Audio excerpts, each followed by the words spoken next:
Hammaga salom. Bugungi video darsligimiz shundan iboratki, ko'plab ayollarni bir nuqtada birlashtirgan og'riq haqida gaplashamiz. Bu video yoki darslik motivatsion video emas, yoki sizni ruhlantiradigan, sizni bir parvozlarga chorlaydigan dars emas. Bu darsimni aynan o'zini tanlangan odamlari bor. Bu darsni ko'radigan insonlar men nima haqida gapirayotganimni aynan suhbat davomida tushunib olishadi. Shuning uchun o'ylaymanki, videoni oxirigacha kuzatsangiz, siz nima haqida gapirayotganimni bilib olasiz. Jamiyatimizda, atrofimizda shunday ayollar, shunday qizlar borki, bunday qizlarimiz juda ham kuchli, baxtli, muvaffaqiyatli, omadli, o'zlarini statuslari bilan juda ham zo'r jamoalarda o'rnini topishgan. Lekin shunday ayollar borki, ular baxtliligini atrofga ko'rsatgani bilan ularni uyga borganlarida ko'z yoshlarini, iztiroblarini, alamlarini, dardlarini ularni yostiqlari ko'radi. Ular bu narsani ko'pchilikka aytmaydilar. Ha, ular atrofimizda juda ham ko'p va ular shunchalar hayotlarini go'zal ko'rsatganlari bilan dillari vayron bo'lgan, to'kilib ketgan va birgina aynan ularni munosabatlarda topgan ayriliq, sevgidan qiynalganliklari, bog'liqliklari, energetik oqimda ularni aynan qalbidan oqayotgan mana shunday dardli iztiroblarini men konsultatsiyalarim davomida yig'ib bir nuqtada shu darsni tashkil qilishga qaror qildim. Men psixolog Gavhar Abdurahmonova, 10 yillik tajribaga ega amaliy psixologman. Konsultatsiyalarim davomida va ko'plab ayol qizlarimiz bilan o'tkazilgan darslarda men bir narsaga amin bo'ldimki, ayollarimizni qalbida og'riq, emotsional bog'lanish, sevgiga qaramlik, energetik oqimda ular ko'p narsani bilmasliklarini va qalblarida qo'yib yubora olmaydigan o'sha insonlari ularni qanchalar dilini, qalbini, umrini vayron qilayotganliklarini sezdim. Mani oldimga kelishganda ular yig'lab o'tirishadi. Ularni qalblari go'yoki ezilib ketganday bo'ladi. Lekin buni yechimi borligini bilishmaydi. Va shu jihatdan ko'p ayollarga yordam berdim. Shu paytgacha ularni qalblari yengillashdi, munosabatlari yaxshilandi. Hatto aynan mana shu baxtli hayotlarini yanada katta pog'onalariga o'tishiga sabab bo'ldi. Bunday ayollar va qizlarimiz ko'pincha munosabatlarda ular judayam yomon holatga tushib qolishadi.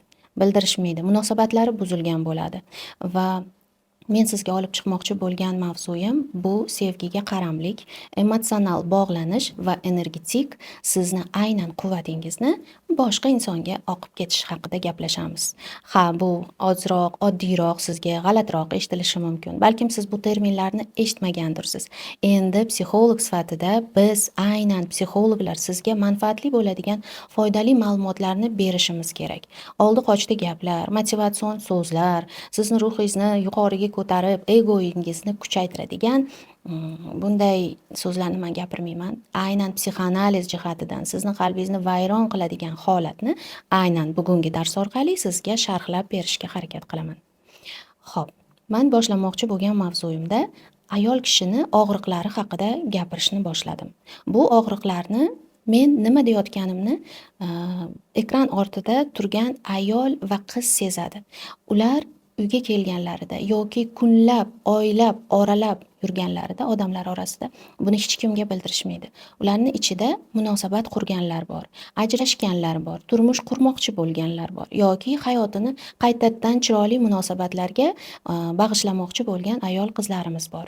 Buni bitta jihati borki, ularni turmushlarida munosabatlari buzilishini yoki sevgida munosabatlari yaxshi bo'lmasliklarini sababi energiya oqimini noto'g'ri shakllanishi, emotsional bog'liqlikni siz tushunmasligingizni sababini tushuntirib bermoqchiman. Xo'p, bu qanday bo'ladi? Tasavvur qiling, siz kun bo'yi ishga kelasiz, ketasiz, lekin u qadar ish qilmasangiz ham tog'ni ag'dargandek bo'lib charchab qolasiz. Nimaga bunday bo'layotganini bilmaysiz yoki deylik muvaffaqiyatli qadamlarni tashlaysiz ishda yoki biznesda yoki qandaydir o'qishda qadamlarni tashlaysiz, ma'lum bir darajaga borganda sekin sizda to'xtash bo'ladi. Ya'ni oldiga, yuqoriga siljish bo'lmaydi. Yoki sizda munosabatlar paydo bo'ladi, yangi shaxs bilan hayotingizda bir erkak yoki yigit paydo bo'ladi. bitta narsaga diqqatingizni qarating, o'sha munosabat yana xuddi avvalgi munosabatingizdek yakun topishni boshlaydi va siz aytasiz, nimaga menda o'xshamaydi, nimaga menda qayta bunday munosabatlarim yomonlashib ketaveradi, nimaga mani tashlab ketishaveradi yoki nimaga men unuta olmayman, nimaga mani qalbim har doim og'ritishaveradi, nimaga menga faqat shunaqa mensimaydiganlar, mani hayotimni barbod qiladiganlar kirib keladi deydigan ayol qizlarimiz uchun man bugun sizga sirlarni va fishkalarni ochib berish darsini tayyorlaganman va aynan aytib o'tmoqchiman, bu dars bepul, mutlaqo bepul. Chunki sizni hayotda qalb ko'zingiz ochilishini xohlayman. Man ayol qizlarimizni iztirobsiz, alamsiz, dardsiz hayotlarida chiroyli yashashlarini xohlayman va buni sababi, ildizi, negizi haqida ham suhbat davomida mana shu videoda gaplashib o'tamiz. Xo'p, endi men sizni mana shu og'riqlaringiz bo'yicha olib kelyapman. Demak, sizda xuddi shunday holatlar ro'y berayotgan bo'lsa, hayotingizda bir xil mana shunday vaziyatlar takror bo'layotgan bo'lsa, sevgida omadsizlik yoki munosabatlarda inqirozlar yuz berayotgan bo'lsa, bunga siz diqqatingizni qaratishingiz kerak bo'ladi. Deylik, mana sovchi masalasi bor qizlarimizda. 18, deylik 20-25 yoshgacha qizlarimiz turmush qurish arafasida bo'lishadi. Nima uchundir bunday qizlarimiz o'zi juda ham chiroyli, aqlli, ziyoli, xushli oilani farzandi, lekin o'ziga munosib insonni topa olmaydi. Yoki deylik, eslab qoling, bu bitta vaziyat. Ikkinchi vaziyatda ayol kishi 30-35 yoshlarda ajrashgan, hayoti ma'lum bir sabablarga ko'ra o'xshamagan va bu ayol hayotida yana qayta turmush qurish niyatida yoki deylik qurmaydi va qandaydir munosabatlarga kirishganda yoki qandaydir vaziyatlarda doim omadsizliklarga uchrayveradi yoki energiyasi yetishmaydi, kuchi yo'q, holsiz bo'lib qoladi. Bu yana bitta variant. Keyingi variant, ayol kishi bor, oilasi bor, turmushi bor, lekin munosabatlarda iliqlik yo'q. Turmush o'rtog'i bilan chiroyli munosabatlar qura olmaydi. Ya'ni juda ham tez urushadi, hayotida muammolar paydo bo'ladi. Bu ham mana shu sizga aytib bermoqchi bo'lgan vaziyatimni hozir tahlil qilishga sabab bo'ladi. Qarang, 2-3 variantlarni berdim, eslab qoling. Va aynan mana shu sovchisi kelmayotgan qizlarimiz, hayotini, turmushini chiroyli davom ettirmoqchi bo'lgan qizlarimizda, ularni hayotida maktab paytidami, universitet paytidami, o'qish paytidami bir inson paydo bo'lgan bo'lishi mumkin yoki bitta ideallashtirib olgan insoni bo'lishi mumkin. Televizorda ko'rib qolgan, kinoda, serialda qahramon, kitobdagi qahramon. Bu individual, bu hammada har xil. Ana shu insonni ideallashtirib olish hisobiga energetik oqim, ya'ni men energiya haqida ham gapirib beraman. Bu shu qizni hayotidagi yo'llariga aynan energetik oqimda to'siq bo'layotgan bo'ladi. Balkim bunga turmushga chiqsammi, balkim unga degan xayollari aynan sovchilar masalasi bo'yicha, bu juda ham individual, nozik masala, lekin men buni umumlashtirib aytyapman. Siz buni to'g'ri tushunishga harakat qiling. Baxt yo'llariga ham ta'sir qilish ehtimoli juda katta. Keyingisi, ajrashgan ayollarimizda toki siz hayotingizga yaxshilik kirib kelishini xohlasangiz, mana shu turmushingiz davomida ko'rgan og'riqlaringiz, azoblaringiz, sizga berilgan zarbalar, bu sizni ichingizda qolib ketgan go'yoki bitta katta shar tasavvur qiling va mana shu sharni siz qo'yib yubora olmayapsiz. U sharga siz bog'langansiz. Uning ichida bog'liqlik obyekti sizni xafa qilgan o'sha inson. Toki siz qalbingizda og'riq bilan unuta olmasangiz, endi men kechirasizlar, kechirdim, shukronalik vazifalarni bajardim, nimadirlarni qildim deyishingiz mumkin. Siz yillar davomida psixolog bilan ishlab kelgan bo'lishingiz mumkin. Lekin siz oldindagi hayotingizga qarang. Rivojlanish bormi, to'siq yo'qmi, sog'lig'ingizda muammolar yo'qmi, hammasi yaxshimi? Demak, bu video siz uchun emas. Aynan ajrimdan so'ng ayollarimizda ruhiy tushkunlik va oldinga qarab ketish qiyinlashayotgan bo'lsa, bu gaplarim ular uchun. Ularning ichida mana shunday energetik to'lqinlarda bog'liqlik hissiyotlari qolib ketgan. Shuning uchun yangi munosabatlar ham qura olmaydilar bunday ayollar. Yana takror xuddi shunday zarbalar beriladi va siz nima xohlayotganingizni ham o'zingiz tushunmay qolishingiz mumkin. Bundan tashqari oilali ayollarda ham bu narsa mavjud va vujudga kelishi mumkin.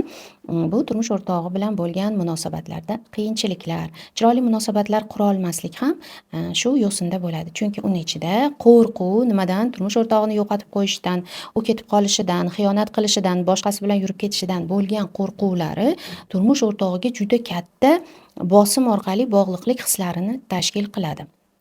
Bundan tashqari, ajrashgan ayollarimizdan tashqari bizda yana segmentlari ko'p. Farzandiga bog'lanib qolish bor, ishxonasiga bog'lanib qolish bor yoki bir joyga ko'cha olmaydi odam, o'sha uyini ko'chish kerak, vaziyatni o'zgartirish kerak, hatto uyini tashlab ketmaydi. Bu segmentda bog'liqlik darajasi har xil turda bo'ladi. Lekin men hozir sizga 2-3 ta variantlarini aytyapman. Agar sizni hayotingizda shunday to'xtashlar, rivojlanishlar bir xil yo'sinda bo'lib qotib qolgan bo'lsa, siz qanday holatga bog'langaningiz yoki siz nimadan qiynalayotganingizga qarashingiz kerak bo'ladi.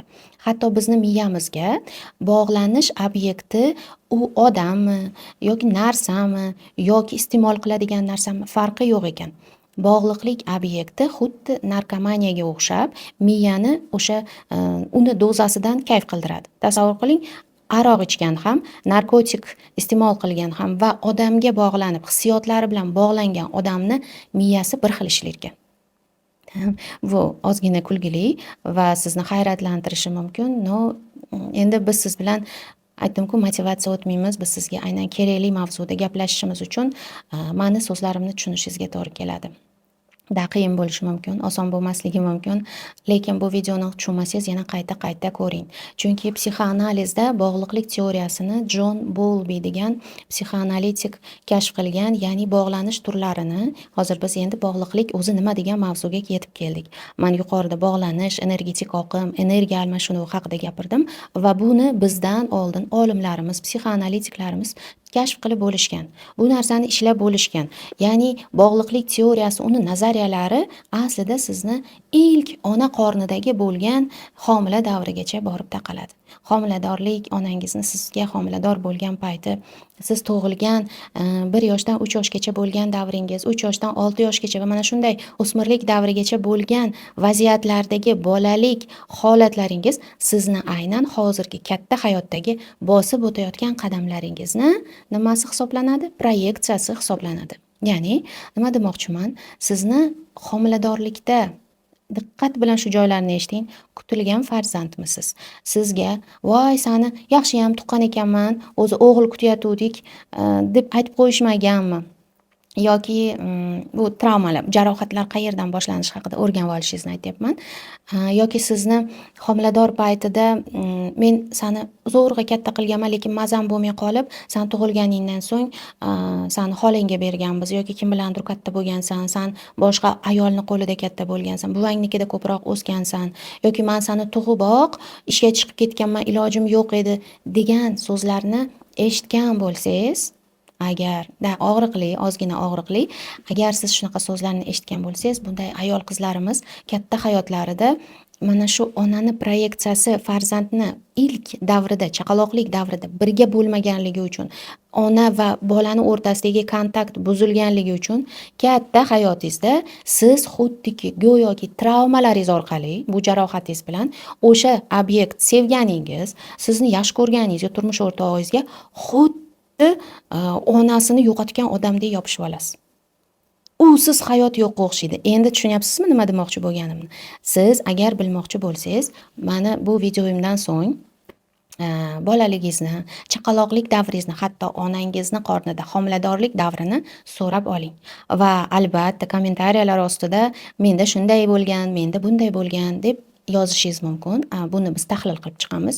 Chunki siz agar bu teoriya va nazariyani bilmasangiz, sizni ichingizda mana shu men sevyapman shekilli, men qiynalyapman, yillar davomida uni unuta olmayman, qo'yib yubora olmayman, xayolimdan chiqmaydi, esimdan chiqmaydi deb mungli ashullalarni, qo'shiqlarni eshitib yuradigan ayol qizlarimiz endi uyg'onishi kerak.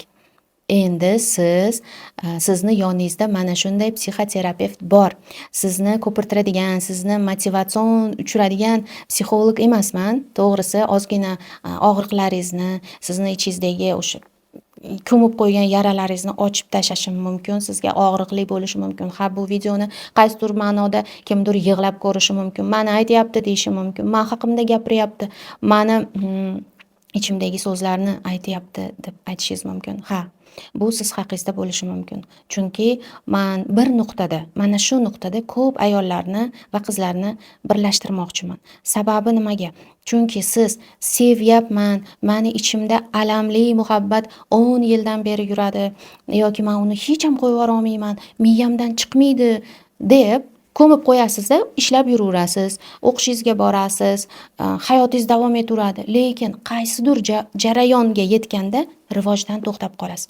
Hozir men buni sizga yana bitta sekretini ochib beraman. Buni sababi esa aynan siz mana shu bog'liqlikdan qiynalayotganingizda, buni teoriyasiga yana qaraymiz. Bolalik paytingiz men uchun juda ham muhim. Siz buni so'rab olishingiz kerak. Balkim ko'pchilik uni o'zlari ota-onalaridan eshitgandir. Buva dodalarning qo'lida katta bo'lganlar bor yoki ajrimdan ota-onasi ajrashib ketgan, dadasi tashlab ketgan, erta vafot qilgan yoki deylik onasi shunday majbur bo'lganki, keyingi farzand tug'ilib qolgan. Voy san 1 yosh, 1,5 yoshligingda ukang sening tug'ilgani uchun seni holingga berganmiz yoki san bog'chaga chiqishga majbur bo'lgansan. Aynan boladagi привязанность, mana shu ona bilan bo'lgan, ota bilan bo'lgan kontaktda yetishmayotgan hissiyotlar, og'riqlar siz hozirgi hayotingizda proyeksiyangizga olib o'tdingiz dedimi? Bir xilgilar uchun bu sevgi iztirob emas yoki bir xilgi insonlar uchun sevgida qiynalish yoki sevgidan azob chekish, kimgadir bog'lanib qolish yoki o'lgundek yo'qotib qo'yish bu muammo emas. Men aynan bu video darsligim o'sha sevgidan, bog'liqlikdan, tashlab ketilishdan har doim bir xil ssenariy qaytariladigan, hayotida doim muammosi bo'ladigan insonlar uchun, ayol qizlarimiz uchun tayyorlayapman. Ha, bu erkaklarning hayotida ham bo'ladi. Nasib qilsa ularga ham kerakli ma'lumotlarni berib o'tamiz, lekin men bugungi maqsadim ayol va qizlarimizni endi sizga azoblanishga hojat yo'q. Buning uchun men sizga yaxlit bitta tizimni taklif qilmoqchiman va buni siz tushunib olishingizdan oldin videoda aytib o'tilgan har bitta gaplarimni tahlil qilib chiqishingiz kerak bo'ladi. Shuning uchun mana men aytib o'tdim, Jon Bolbi bog'liqlikni xavotirli turini va uni qochuvchi bog'liqlik turini, undan tashqari haqiqiy emotsional yaqinlik, ya'ni to'g'ri bog'liqlik yo'llarini ham ishlab chiqqan. Bu farzandlarda ona va bola o'rtasida qanday shakllanishi mumkinligini tahlil qilib bergan. Ya'ni sizda agar xavotirli bog'liqlik turi bo'ladigan bo'lsa, siz sevgi obyekti yoki sizni turmush o'rtog'ingiz, sizni yaxshi ko'rgan inson yoningizga kelishi bilan sizda xavotirlar paydo bo'ladi. Tashlab ketmasmikin, qochib ketmasmikin, hayotim yana qaytadan buzilib ketmasmikin? Mana shu xavotirlarda siz aynan bolalikka men tahlil qilib beraman-da bu narsani. Sizni bolaligingiz qanday o'tgan bo'lsa, hozirgi hayotingizni men skaner qilib berish xususiyatiga ega bo'ldim, chunki bu bo'yicha juda ko'p ayollar bilan ishladim. Chunki sizni o'sha bolalik paytingizda xavotirga qo'yadigan vaziyatlar bo'lgan. Sizni yolg'iz qoldirib ketishgan. Siz aynan ona ko'kragi sutidan iste'mol qilaman degan paytingizda sizga u narsa ona ishga ketib qolganda eslab ko'ring, senga sutni sog'ib tashlab ketardim, seni o'zi uyda boqib qo'yishardi, lekin men ishlashga majbur edim. Ona bilan kontaktingiz xavotirli darajada keladi, oladi, lekin darrov boshqa ishga unnaydi. Bola onasi bilan to'liq kontaktni his qilmaganda unda xavotir paydo bo'lishni boshlaydi. Undan tashqari избегающий tip deydi, ya'ni qochuvchi bog'liqlik turi bor. Sizga sevgi beraman, sen loyiqsan shu sevgiga, men seni yaxshi ko'raman yoki biz sen bilan baxtli bo'lishga harakat qilamiz desa, siz go'yoki unga umid berasiz, u bilan munosabat qilasiz, kirishasizda, keyin o'zingiz sekingina yo'q qilib o'sha mavzuni yopasizda, yo'q, biz to'g'ri kelmas ekanmiz, bizga bu bo'lmaydi deb siz bir pasda munosabatlarni o'zingiz qochib yo'q qilish darajasida bo'lasiz. Bu ham sizni bolaligingiz bilan bog'liq. Ha, ishonish qiyindir yoki sizga meni gaplarim boshqacha tuyulishi mumkin, lekin psixoanaliz jihatidan aynan ilmiy tasdiqlangan ma'lumotlarni men sizga yetkazyapman. Bu shunchaki oldi qochdi yoki shunchaki sizni diqqatingizni jalb qiladigan so'zlar emas. Aynan sizni bolalik, o'sha boladagi bo'ladigan travmalarni ochib beruvchi dars hisoblanadi. Endi mana bog'liqlikni ozgina bo'lsa ham nimaligini bilib oldingiz. Qanday shakllanishi, bu qanday ro'y berishi haqida sizda tushunchalar paydo bo'ldi.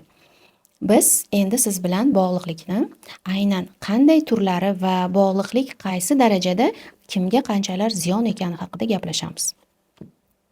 Bog'liqlik bu so'z bog'liqlik. Men bog'liqman, men uni yaxshi ko'raman, men uni unuta olmayman. Meni qalbimda u har doim chuqur o'rin egallagan, men ko'mib qo'yganman yuragimga deydiganlar bor. Yoki shunday ayol qizlar keladi, Man uni qo'ng'irog'ini kutaman. Man yillar davomida uni telefonimga saqlab qo'yganman. U haqida ma'lumot yetkazib turadigan insonlar bor. Biz o'qiganimiz 20 yil bo'lib ketgan, lekin u haqida man internet tarmoqlaridan, uni fotolaridan ko'rib turaman. U haqida ma'lumotlar eshitib turaman deydigan ayollarimiz ham bor. Hatto ishonasizmi, 50 yoshdan oshgan, 50 yoshdan oshgan ayol, yoshi katta ayol, mana shunday ayollardayam yillar davomida ichiga ko'milgan bog'liqlik hissiyotlari bilan kelgan holatlari bor edi. Endi buni qanday yo'sinda biz tahlil qilamiz? Bog'liqlik 3 xil oqimda o'tadi. Ya'ni birinchisi bu mentalniy, ya'ni aqlan bog'lanish bor. Keyingisi emotsional bog'lanish, keyin energetik bog'lanish. Bu uchalasini ham o'ziga yarasha xavfi bor. Ya'ni bularda sog'lom bog'liqlik emas. Sog'lom bog'liqlikda misol uchun shu sizni obyektingizni siz qayerda bo'lsa ham, nima ish qilayotgan bo'lsa ham, kim bilan bo'lsa ham sizni tashlab ketmasligini bilasiz. Siz unga ishonasiz, u sizga ishonadi. Muhabbat agar haqiqiy va chin bo'lsa, u hech qachon og'riq bermaydi. Mana shu gapimni eslab qoling. Agar muhabbat, sevgi deylik, bu chindan ham baxtni hisobiga qurilgan bo'lsa, u og'riq bermaydi. U sizni azoblantirmaydi. Man aynan azobdan qiynaladigan, mana shu muhabbat azobida yonib, o'ldim, kuydim, man unuta olmayapman deydiganlar uchun tushuntirib bermoqchiman. Mana shu 3 ta oqim orqali oqadi. Mental, ya'ni bu bizni aqliy ongimiz orqali biz o'sha insonni o'zi bilasizmi, misol uchun kimnidir o'ylasangiz, voy telefon qiladi, voy hozir o'ylab turuvdim, o'zi rostdan ham hozir san haqingda o'ylab turuvdim, qayerdan bilding deysizlar. Ya'ni o'zidan o'zi telefon qilib qoladi, kelib qoladi, daraklab qoladi. Xuddiki siz o'sha payti qayerdan sezding deysiz. Ya'ni bizni mental hissiyotlarimiz ham insonlarga ta'sir qiladi. Bu degani siz mental darajada agar deylik kuniga 60-70 marta o'ylaydigan ayol qizlarimiz bor. O'sha bog'liqlik obyektini. Ularda svejiy bo'lsa-da, agar tashlab ketgan bo'lsa, yaqin o'rtada ajrashgan bo'lsa, yaqin o'rtada xiyonatdan keyin ularning o'rtasi buzilgan bo'lsa, bunday holatlarda kuniga 60-70 marta o'ylash u mental darajada odamni juda ham charchatib qo'yadi. Keyin hissiyotlari bilan o'ylaganda o'sha mental darajada nima qilyapti ekan, qayerda ekan, kim bilan ekan, nima yozdi ekan, qayerga bordi ekan, ishlarmikan, chiqdimikan, mana shunaqa hissiyotlar bilan sizni tinimsiz boshingizni ichida o'zingiz o'rnashib olasiz. Mayda kallangizda yashaysiz deyman. Boshda yashash bu juda ham qiyin, ishib ketgandek bo'ladi.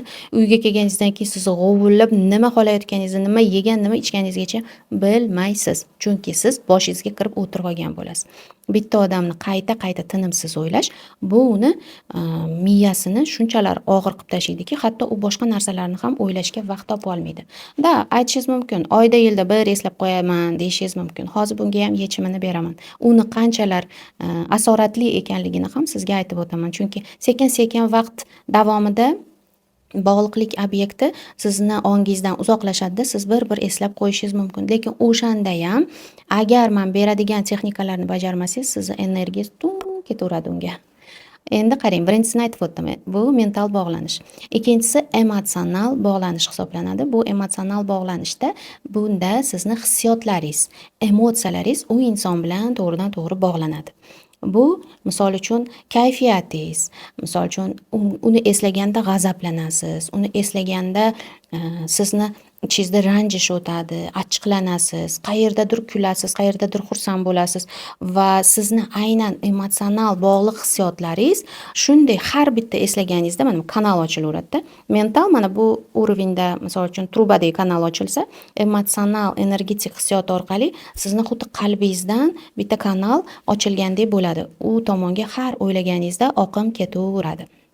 Bunda siz har o'ylaganingizda o'sha emotsiyalaringiz bilan, hissiyotlaringiz bilan unga to'lqinlar yuborasiz va natijada sizda istashение ketadi. Bu energetik emotsional hisobda sizni kayfiyatingiz tez buziladi, achchiqlanasiz, asablaringiz taranglashadi, depressiyaga tushasiz, hech narsa qilgisi kelmay qolishi ham shundan. Hatto kunlab uydan chiqmaydigan qizlarimiz bor yoki ayollarimiz hech narsa ish qilmaydi yoki ish qilmasa ham kun bo'yi ag'darilgandek bo'lib, hech narsa ish qilmadim-ku, nima uchun men bugun hamma yo'g'im og'riyapti deb qolasiz.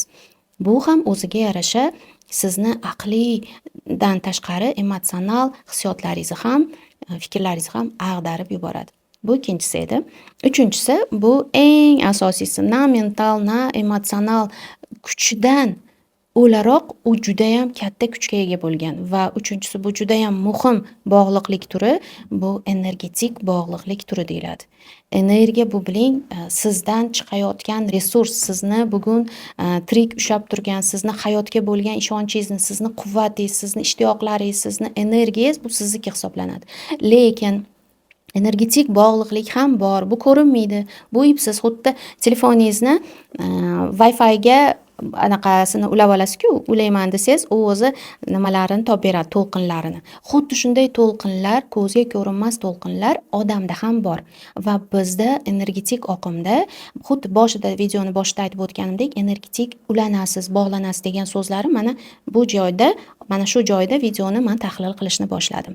Ya'ni siz energetik bog'langaningizda, siz aynan tanangiz bilan sizda ketayotgan kuch, quvvat, energiya oqimi unga portal sifatida yo'l ochib beradi. Endi energiyani berish kerakmi, berish kerak emasmi? Voy mayli, nima bo'pti, o'ylasam yaxshi-ku deydiganlar ham bo'ldi. Nima bo'pti? Uni o'ylasam menga mazza-da. Ну, конечно, mazza. Endi siz o'ylab ko'ring, siz energetik energiyangizni taqdim qilganingizda, sizdan tuynuk ochilib unga ketayotganda bu energiya, siz uni bitta ko'ring, uni moddiy holatini, uni hayoti qanchalar o'zgarganini, sizniki emas u inson, uni oilasi bor endi, u уже o'zini hayotini davom ettiryapti, lekin sizni miyangizdan chiqib ketmadi. Azoblaringiz, boshqasi, qashqasi hammasi bilan birga o'ylaganingizda, siz shunchaki taqdim qilyapsiz. Siz xuddi konteynersiz, siz bepul benzinsiz, siz resurssiz va u ayol bo'lishi mumkin, u erkak bo'lishi mumkin. Bizda energiya oqimi shunday ketib qoladi. Ya'ni sizni energiyangiz tuynuk misoli ochilib o'tib ketadi. Endi bu oilali ayollarda, oila qurmaganlarda bo'lishi mumkin, har xil vaziyatlarda. Oilali ayol qizlarimizda ajrashgan, deylik, turmush o'rtog'i boshqa oila qurib ketgan, hayotida qo'yib yubora olmayapti. Mana shu 3 ta tomondan bog'langan bo'lsa, mental va emotsional bog'liqlik hisobida oladigan bo'lsak, emotsional va mentalda 3-4 yil bog'liqlik kanallari ochiq turadi. Lekin agar energetik ham bog'langan bo'lsa, ya'ni bu inson bilan jinsiy munosabatga kirishgan bo'lsangiz, unda 7-10 yilgacha sizdan mana shunday tuynuk sifatida oqim o'tib turadi degani. Bu narsani o'zingiz xulosa qilishingiz kerak. Bu kerakmi sizga, kerak emasmi, bilishingiz kerak.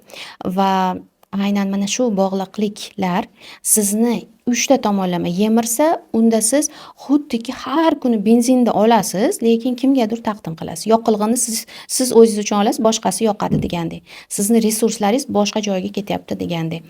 Buni endi o'ylab ko'rishingiz kerak. Hayotingizni agar chiroyli quraman desangiz, hayotingizni yo'llarini, hayotingizda bo'ladigan voqealarni javobgari, o'zim mana shu mas'uliyat menda bo'ladi desangiz, unda siz bog'liqlikni bolalik pozitsiyasidan chiqishingiz kerak bo'ladi. Bolalik pozitsiyasi bu nima? Boshda aytib o'tganimdek, xavotirli bog'liqlik, qochuvchi bog'liqlik va emotsional bog'liqlik turlarida siz obyektga nisbatan qanday bog'lanib qolganingizni endi tahlil qilishingiz mumkin. Buni tahlil qilish uchun bu videodan yoki mana shu paytda o'zida ko'zingizni yumib, tasavvur qiling, o'sha insonni ismini ayting va uni ro'parangizda tasavvur qiling. Hozirni o'zida bajarishingiz mumkin. Qanchalar siz u bilan qancha struktura, ya'ni 3 ta tomonlama bog'liqmisiz, bitta tomonlama bog'liqmisiz yoki siz o'rgimchak to'ri bilan o'ralashib ketganmisiz, bu sizga ko'rinadi. Tasavvur qiling, o'sha insonni va o'zingizni ro'parama-ro'para turibsiz va mana shu turgan joyingizda u bilan nima sizni bog'lab turibdi? Peshonangiz bilan nimadurmi, ko'zingizni yumgan holatda bajarishingiz mumkin. Qalbingiz bilan uni qalbida. Ipmi u, uzun temirmi yoki taxtami yoki qalin zanjirlarmi yoki atrofingizdan o'ralganmi? Buni 3-5 sekund davomida yengil nafas olib, ko'zingizni yumib, tasavvur qilib ko'rganingizda sizni vizual xotirangiz buni ko'rsatib beradi.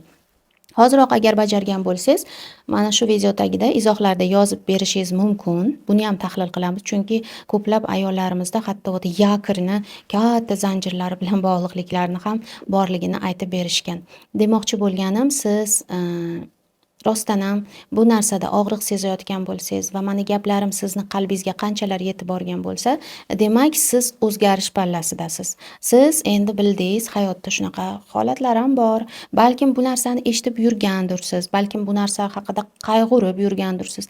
Sizga bu bo'yicha mana sizga bepulgina shunchaki hayotingizni yo'lga solish uchun ilk qadamlarni taqdim qiladigan darsni taklif qilyapman. Bundan foydalaning, chunki sizni mana bu tanangiz, sizni aqlingiz, sizni energetik hissiyotlaringiz hammasi siz uchun hadya.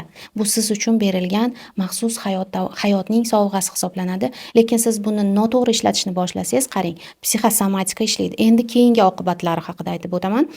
Psixosomatika ishlab ketadi. Bunda sizni tanangiz sekin-sekin kasalliklar bilan o'zini ko'rsatishni boshlaydi. Ya'ni belgilar beradi. Qanday belgilar? Bu belgilarda shundayki, birinchi qayerdan boshlanadi? Tomoq, bosh bilan, mana shu to'g'ri yo'l bilan boshlanadigan bo'lsa, bosh juda ham ko'p og'riydi. Bosim, davleniya, boshda charchoqlar, bosh aylanishi va shunday kasalliklar kuzatiladi. So'ng tomoq, shitavitka, ya'ni mana bu qalqonsimon bezingizda o'zgarish paydo bo'ladi. Doktorga borasiz, vроде бы hammasi yaxshi, dorilarni vaqtida ichasiz, lecheniyani qilasiz, lekin nima uchundir yana qaytalanasizda. Bu ham o'ziga xos yarasha ahamiyat berishingiz kelgan jihati. Shundan so'ng yurak, jigar, o'pka, pochka, miomalar, mana bu женский organlarda kistalar paydo bo'lishlar, bularni hammasi aynan sizni ichki potensialingiz o'zingizga yetmayotganini belgisi hisoblanadi. Xo'p, tanlov qilish o'zingizda. Yo siz shunday iztirob bilan kasal bo'lib, o'zingizni yo'qotib, tushunmayapman o'zi menga nima bo'lyapti deb yashashingiz mumkin, yoki bu so'zlarimdan xulosa chiqib, "Da, men o'zgarishim kerak ekan. Voy, shuncha ichimda mana bu ko'mib qo'ygan holatlarim bor ekan. Men hayotda bunaqa borligini, bog'liqliklar borligini bilmagandim." deyish ham bu sizga bog'liq. Ya'ni sizni mukammallik va hayotingizni chiroyli darajaga olib chiqish bu sizni qo'lingizda. Agar sizni bolaligingiz chindan ham mana shunday jarohatlar bilan o'tgan bo'lsa, yoki siz bilmasligingiz mumkin. Meni ota-onam o'tib ketgan yoki men umuman hozir boshqa joyda yashayman, so'ra olmayman bu narsalarni deyishingiz mumkin.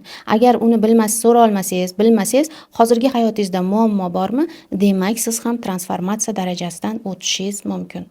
Buning uchun sizga men aytishim mumkinki, o'zingiz bu yo'ldan yolg'iz o'tishingiz mumkin.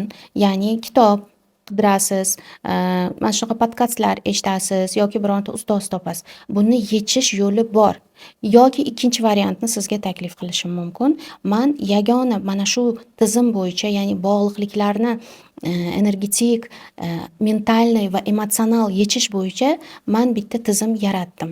Chunki ko'p ayollarimiz bitta nuqtada sizga qaytaraman, yana birlashishdi va mana shu og'riqli nuqtani yechish uchun ko'plab mingdan oshiq ayollar bilan bu mavzu bo'yicha ishlaganim uchun endi ko'pchilik ayollarga yordam bergim kelyapti va buni aynan psixoanaliz jihatidan tahlil qilib, sizni ichingizda geshtalt, ya'ni yopilmagan jarohatlaringiz borligini hammasini hisobga olib, yediniy, ya'ni yaxlit bitta tizimni yo'lga qo'yish va bu loyiha deb nomlanadi. Mana shu loyihada ko'p ayollarga yordam berishni maqsad qildim.